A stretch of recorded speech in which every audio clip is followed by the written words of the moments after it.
Hey, how would you like to make your marketing dollars go further and attract customers that are easier to please and are more profitable? Let's talk about niche marketing today here on Service Business Success.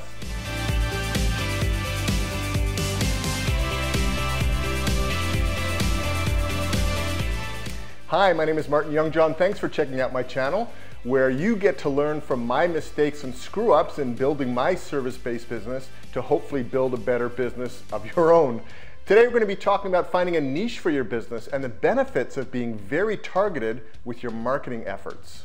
No doubt you've heard the phrase niche marketing, or you've been encouraged to find your niche, but what does it mean exactly? Is it even necessary? Today I'll share some of the mistakes that I made when I was starting out in my business. Then we'll talk about how to actually identify your niche and what benefits you can expect from niche marketing. And I'll reveal the top 2 misunderstandings that new business owners often have about niche marketing. So what exactly is niche marketing?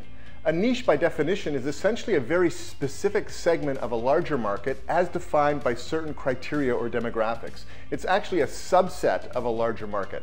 For example, your business, like mine, might serve homeowners, and that's a large market. Your niche might be homes that are served by natural gas, or homes with vinyl siding, or homes that are valued over $2 million, for example. When I started my home cleaning company, Zoom, I thought we would do it all. I actually named my company Zoom Building and Property Care because I wanted to cast as broad a net as possible in order to attract as many customers as I could. I envisioned that we would be a home cleaning company, an office cleaning company, a post-construction cleaning company, and even handle exterior property cleanup. Basically, for anything involving a building and cleaning, I was your guy. As a result, I had to equip my company with all the appropriate tools for the variety of services that we were providing to the various segments of my market of building cleaning. Everything from solvents to scrapers to sponges, even a 20-foot extension ladder for exterior post-construction work. And if you know my story, my business was bootstrapped and every additional equipment expense was a burden. Not only that, but my broad focus, or lack of focus really, chained me to delivering the service personally, because I was the guy who got to go up a 20-foot ladder to peel plastic off of windows during post-construction cleanup. There was no way I was going to send one of my team members, who are predominantly hardworking moms, up a 20-foot ladder outside a 3-story townhouse on a snowy day in January. That was not going to happen. Serving multiple segments or niches like that definitely got work in the door and enabled us to, hone our skills and services as we settled into our market, but it stretched our resources incredibly thin, and it meant that we weren't really specialists in anything. I quickly learned about the drawbacks of not identifying a niche in my industry that I could focus on. I couldn't be an expert or specialist in all things to all people. That's just not possible. I was a generalist in my industry, and generalists generally earn less. I mean, who earns more money, a GP or a brain surgeon? So I was potentially leaving money on the table. My resources, time, tools, money, and manpower were stretched really, really thin. And typically, people can only remember one key concept about a business. So being a generalist, cleaning homes, cleaning offices, cleaning post-construction, it diluted my brand to some degree. Okay, so how did I go about finding my niche? Here's what worked for me and what I suggest you look for when trying to define your market niche.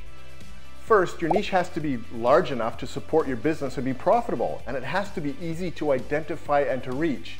Vegan Mongolian goat herders would not be a good choice here.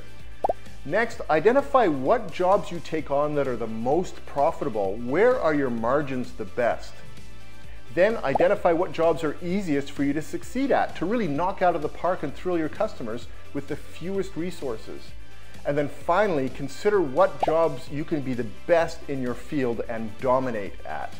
Once you've identified your niche, find out who the key decision makers are in that niche and where they look for solutions to their problem, and then target your marketing directly at them. This does not mean you have to turn away other business that falls outside of your niche. It just means that you'll be leveraging your marketing dollars to get in front of your best customers for a maximum return. Getting focused like this has some really significant benefits. You'll get a much bigger bang for your marketing dollar. It's a sniper versus a shotgun approach. I mean, what do you think is a better marketing strategy overall? To make one impression on 10 different people in 10 different market niches, or to make 3 impressions on 3 people in one niche, right? You can pare down the equipment and supplies you need. Fewer systems and processes in your business will need to be documented. You'll set your team up for success from the outset. And more wins means more happy customers and more positive reviews. You'll have fewer problem clients. You know the old 80-20 rule? 80% of your hassles come from 20% of your customers. You can be done with that 20%. You'll become known as a specialist in your industry and you can charge specialist pricing. Your team will enjoy improved job satisfaction. You'll improve team morale. You know, if your business is focused on acquiring jobs that provide your team with the greatest chance of winning, whatever that looks like in your industry, then a boost in team morale is naturally going to follow. You'll run more efficiently with fewer problems. And because you'll be doing more with less and have fewer hassles, you'll be more profitable. And isn't that the reason you got into business in the first place? You'll likely find that as you get busier, you'll eventually have the luxury of choosing the work that you take on based on the parameters defined by your niche. Once I identified our niche, it totally changed the type of customer that we looked for and how we marketed ourselves towards them.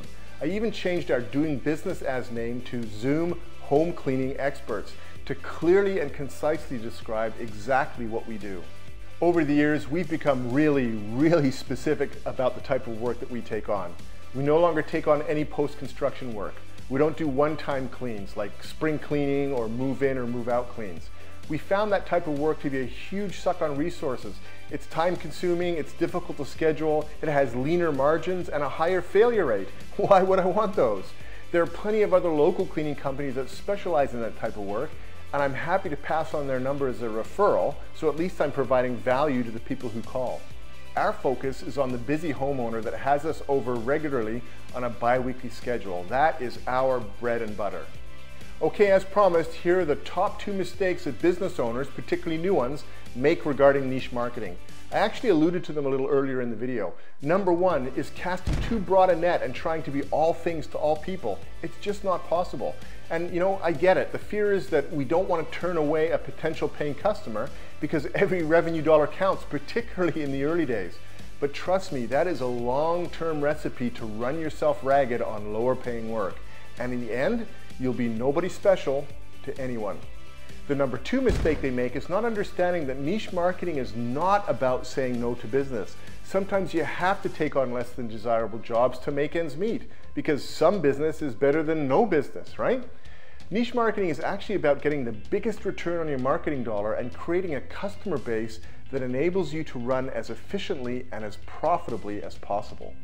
Okay, I think we'll wrap it up there for this week, friends. I hope this helps give you some insight into the benefits of finding your niche. Now, go get it. Hey, if there's any way I can help you, please feel free to reach out either in the comment section or by email, which you'll find in the description below. If you find these videos helpful, please hit the subscribe button and click the bell to get notified when the next video is posted. I'll see you all next week. All the best and much success.